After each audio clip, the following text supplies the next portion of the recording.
समझाया तुम्हें नहीं मालूम।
नहीं मालूम है वृंदावन के लोगों ने तुम्हारा बहुत बड़ा अपमान किया,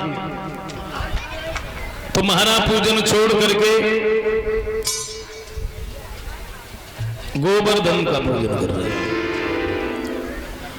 और जैसे ही इतने शब्द सुने हैं तो इंद्र एकदम से आग बबूला हो गया,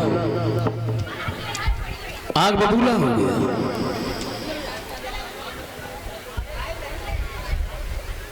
का वृंदावन के लोगों की ये मजा, मेरा पूजन छोड़ करके गोवर्धन पहाड़ का पूजन। मेघों के राजा को बुला लिया, बोले तुम चले जाओ वृंदावन के ऊपर, इतनी घनघोर वर्षा करो कि वृंदावन बह करके यमुना में चला जाए। एक बात का ध्यान रखना, तुम्हें किसी भी जगह पर श्याम और बलराम मिल जाए तो उनके ऊपर बिजली पटक देना। क्या कहने में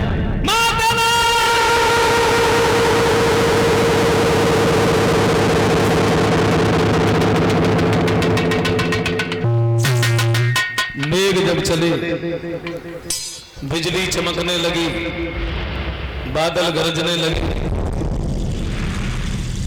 इतना तो अंधेरा छा गया, हाथ का हाथ दिखाई नहीं देता, पानी भी बरसने लगा। हुआ क्या?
अंधेरा छा गया, हाथ का हाथ दिखाई नहीं देता। वृंदावन के लोगों ने जवाब दिया है, ये तुमने क्या किया श्याम? हम सब लोगों ने कितना मना किया लेकिन तुमने कोई बात ही नहीं मानी। अब क्या करोगे इंद्र, हमें जीवित नहीं छोड़ेगे।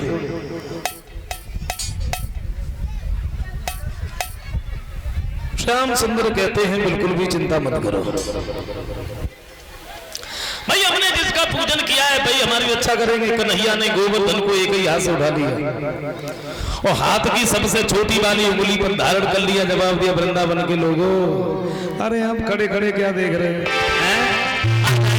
तो बोले लो नीचे आएगा,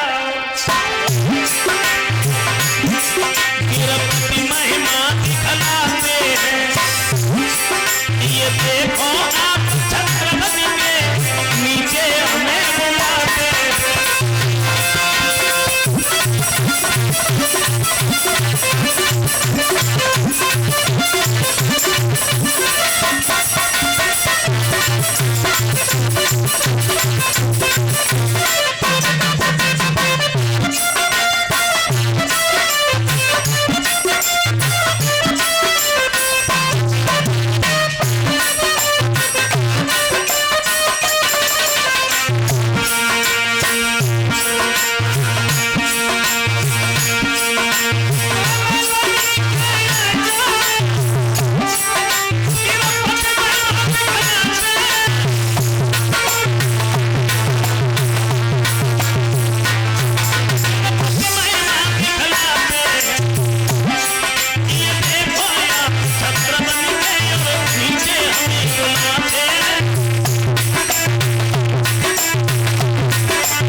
गोवर्धन के नीचे।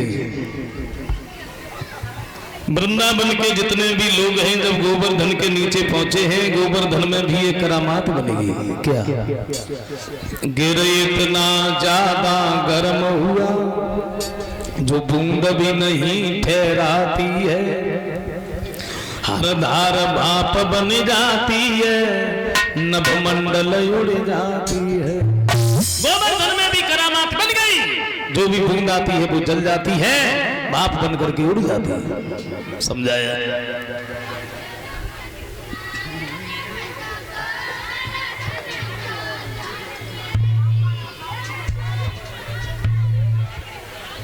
बड़ी देर हम पहुंच पाए जी लोग।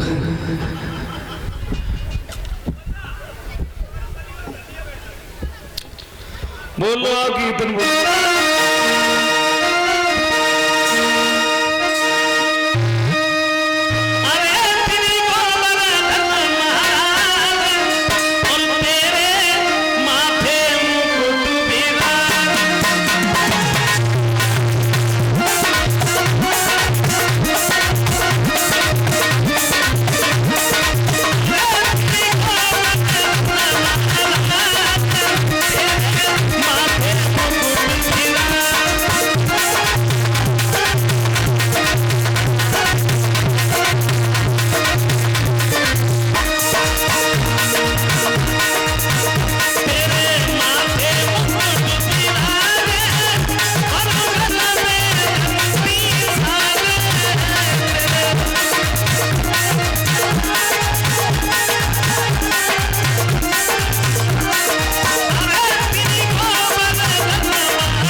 गोवर्धन में भी करामात बन गई।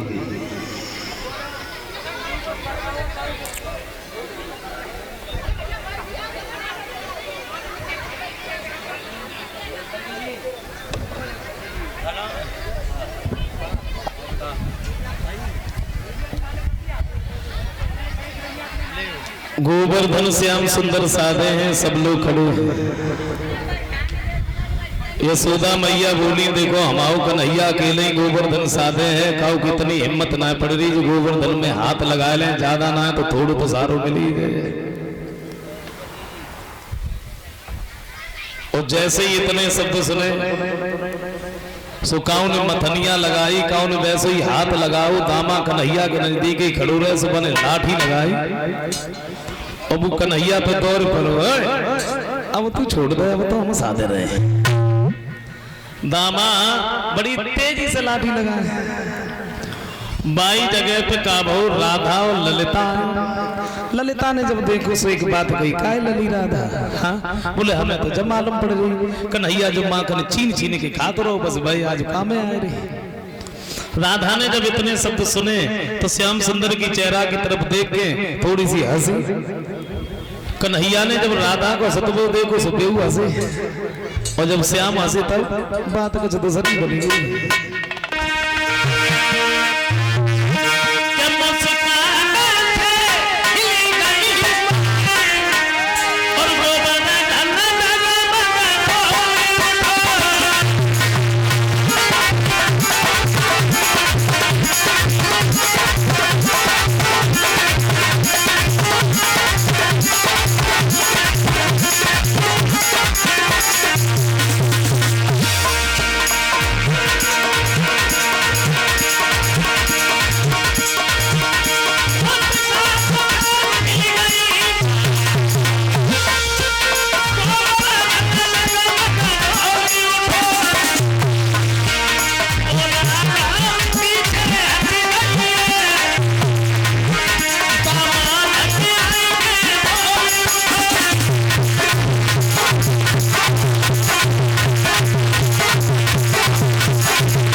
कहने लगा राधा तुम्हें नहीं मालूम गोवर्धन के नीचे सब लोग खड़े हो, गोवर्धन गिर पड़ा तो सबकी चटनी बन जाएगी, तू हटो उधर। श्याम सुंदर बोले तो तू काहे को मर हो जा रहा? अच्छा कन्हैया गोवर्धन साधे हैं, लेकिन वृंदावन के लोगों के दिमाग में एक बात आई, छोटो से कन्हैया, और इसने गोवर्धन को उठाया कैसे? एक ने पूछ लिया श्याम, हाँ तुम हमें ये बताओ तुमने गोवर्धन को उठाया कैसे? कन्हैया बोले इसमें कोई पूछने की बात है, मैं भगवान हूँ इसलिए मैंने उठा लिया। हंसने लगे, बोले तुम भगवान कब से हो गए? श्याम सुंदर ने ये कभी नहीं छिपाया कि मैं भगवान नहीं, 50 बार अपने मुख से कहा कि मैं भगवान हूँ। श्याम ने कभी छिपाया नहीं और प्रभु राम ने कभी बताया नहीं कि मैं भगवान हूँ। जब आप दिया तुम्हें बताना ही पड़ेगा, तुमने गोवर्धन को उठाया कैसे? तो श्याम ने सोचा अगर मैं ये कह रहा हूं कि मैं भगवान हूं तो ये मानने को तैयार तो है नहीं। तो कन्हैया बोलो देखो, कछु माखन को बलो बड़ो, कछु गोपन करी सहाय, और श्री राधा जू की कृपा से मैंने गिरवर लियो उठाए। बोले घर घर की माखन खाते रहे, वो शक्ति है हमारे शरीर में। और सबसे बड़ी बात तो ये है हम गोवर्धन उठाए और तुम सब लोग टकटकी लगा के हमारी चेहरा की तरफ देख रहे हैं। तुम्हारे अंदर की जो शक्तियां हैं वो मेरे अंदर आ रही हैं, इसलिए हम गोवर्धन उठाए। और तो कोई ना बोलो, मनसुखा जो रहे दामा के नजदीक ही खड़ो रहे, सब धीरे से बोलो रे दामा। हाँ जवाब दो सोई तो हम कहें 2-3 दिन से हमारा शरीर कैसे कमजोर हो जाता है। बोले अभी तक तो माखन चुराता रहा, अब शक्तियां भी चुराने शुरू कर दी। बरसात होती रही, 1-2 दिन नहीं बल्कि 7 दिन हो गए। मेघों का राजा इंद्र के नजदीक पहुंच गया, कहा हमें माफ करना, 7 रोज से हमने क्षण भर भी रोक नहीं खाई, लेकिन पता नहीं वृंदावन के कैसे लोग हैं तो जरा एक बूंद भी नहीं पड़ी। इंद्र समझ गया, ऐरावत पर सवार होकर के चला। इधर कन्हैया ने गोवर्धन को नीचे रखा, तब तक इंद्र सामने पहुंच गया, चरणों पर गिर पड़ा, बार बार क्षमा मांगी, हमें माफ करना, पहचानने में देर हो गई। क्षमा मांगी है तो श्याम सुंदर ने इंद्र को माफ किया। इंद्र वहां से लौट करके चला जाता है। कन्हैया इधर अपनी बाल लीलाओं में लगे। ये 50 रुपए हमारे पास में धनपाल सिंह साकी की तरफ से आए हैं, जो पटना देवकली के रहने वाले हैं। 50 रुपए आए हैं अवधेश की तरफ से। भाई लिखा है पर्दा हटा दे। भाई ये तो मैंने कल सुनाया था। और ये 100 रुपए हमारे पास में शीशपाल सिंह की तरफ से आए हैं, जो गांव गिलटैया बदायूं के रहने वाले हैं। इनकी तरफ से शीशपाल सिंह की तरफ से हमारे पास में जो 100 रुपए आए हैं। और ये 50 रुपए अशोक यादव शंकरपुर, 50 रुपए सुनील यादव, ये भी शंकरपुर के रहने वाले। इन्होंने लिखा बिचुअन पे रूटी नार है। ₹51 आए हैं वेद प्रकाश यादव, ₹51 रजनीश यादव, ₹51 अवनीश यादव, ₹51 अवधेश यादव, जो बेटा जंगल कलाल।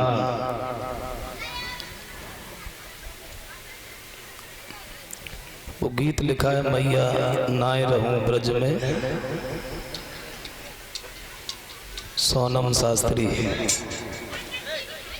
अरे भाई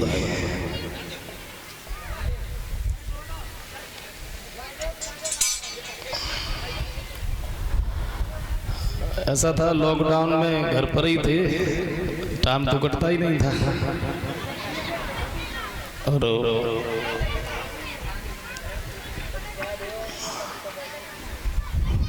एक बार ऐसे ही गा रहे थे तो सोनम आ गई, बोले मुझे भी गाना है, तो मैंने कहा गा लो।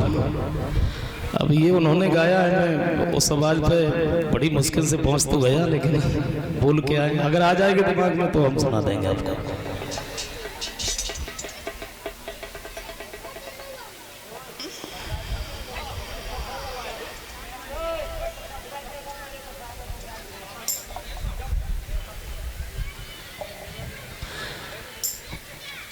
वृंदावन बरसाने की जितनी भी गोपियां हैं, ये श्याम सुंदर को बहुत चाहती, हमेशा यही सोचा करती कि कन्हैया हमारे नजदीक ही बने रहे। लेकिन ये स्नान करने के लिए जाती हैं तो नग्न होकर के स्नान करती हैं। श्याम सुंदर ने सोचा हमें बताना चाहिए, देखो नग्न होकर के स्नान नहीं किया जाता है। पहले तो ये नहीं मानी, तो सोचा अब तो लीला ही करनी पड़ेगी, नाटक ही रचना पड़ेगा। तो चीर हरण करने के बाद में इन्होंने समझाया, कमर से ऊपर अगर जल है तो स्त्रियों को उसमें घुसना नहीं चाहिए, जल के रहने वाले वरुण देवता का अपमान होता है, दूसरे स्त्री का पति पर धर्म नष्ट होता है। नारियों को चाहिए कि अपने घर पर भी कभी नग्न होकर के स्नान न करें, क्योंकि लक्ष्मी सदा सदा के लिए चली जाती है, अपराध है। और जरा सोचो, नग्न होकर के स्नान कर रहे, वस्त्र बाहर रखे, और तब तक कोई आया, मन चला, वस्त्रों को उठाया, चला गया।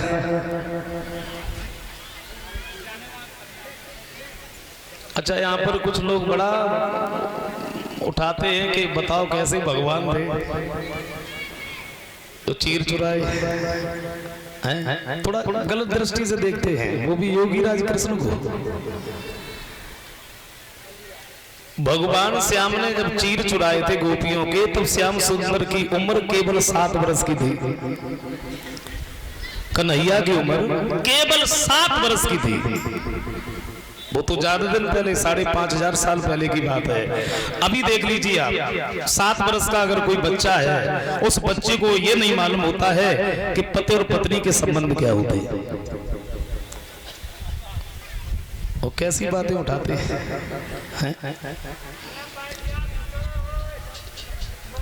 यानी कन्हैया ने जो गोपियों के अंदर अज्ञानता भरी हुई थी, उसे लेके ज्ञान के चीरों को वापस कर दिया। गोपियां कहती हैं, श्याम हम लोगों की इच्छा है कि आप हमारे साथ में महाराज करो। बोले अभी नहीं, समय आएगा तब बताएंगे। आइए एक छोटा सा एक लाइन का कीर्तन बोल लेते हैं। यही बोल लेते हैं, जब कन्हैया ने गोपियों के चीर छुड़ाए।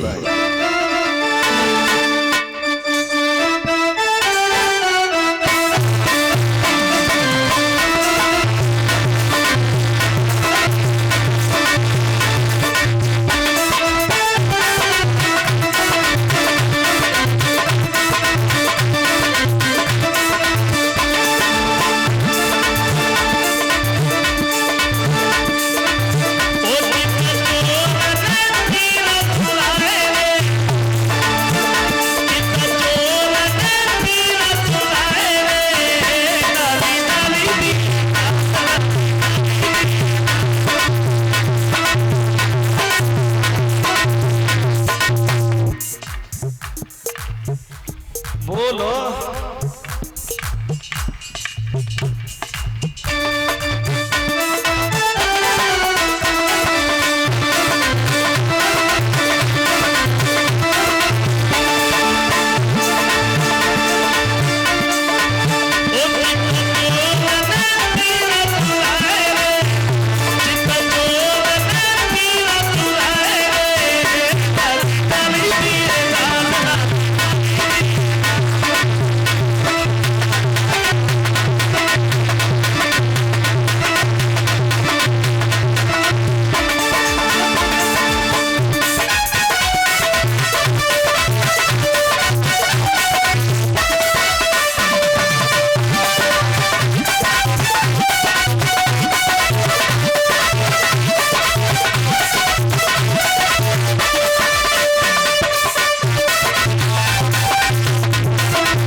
सुखदेव जी समझाते हैं कि राजा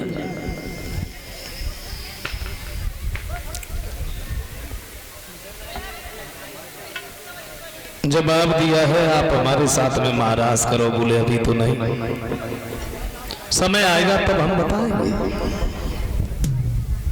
धीरे धीरे धीरे धीरे जब कुछ समय बीता है तो एक दिन श्याम सुंदर ने युग माया को आज्ञा दी है कि यमुना के किनारे बड़ी सुंदर बड़ी रमणीक जगह बनाओ।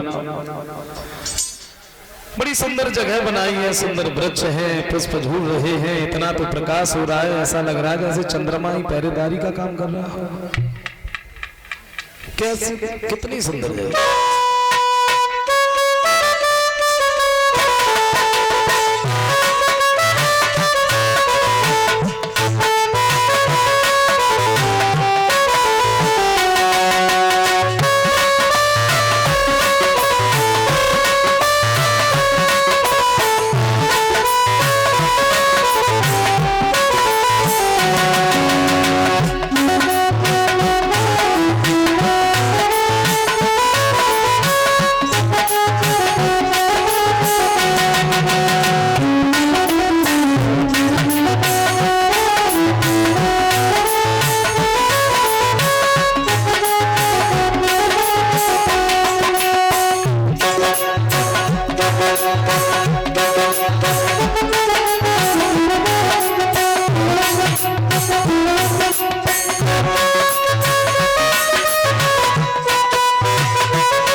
बड़ी सुंदर रमणीक जगह देखी तो श्याम सुंदर ने क्या किया, जब आंगन में दीवी जब श्याम